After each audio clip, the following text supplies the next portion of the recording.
আসসালামু আলাইকুম গাইস। ইতিমধ্যে আরেকটা আপুর সাথে আপনাদের পরিচয় করিয়ে দেই। আপুটার বাড়ি হচ্ছে নোয়াখালী।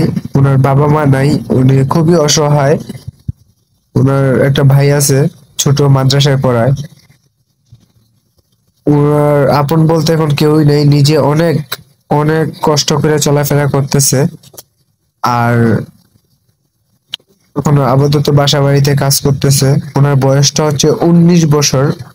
আপুটার একটা ফটো আমাকে দিছে, আর ওনার মোবাইল নাম্বারটা দিছে। যে ফটোটা এই যে আপনার ব্যাকগ্রাউন্ডে স্ক্রিনে দেখতেছেন, এই ফটোটা আপুর। আর ওই নাম্বারটা ওনার দিয়ে দিছি।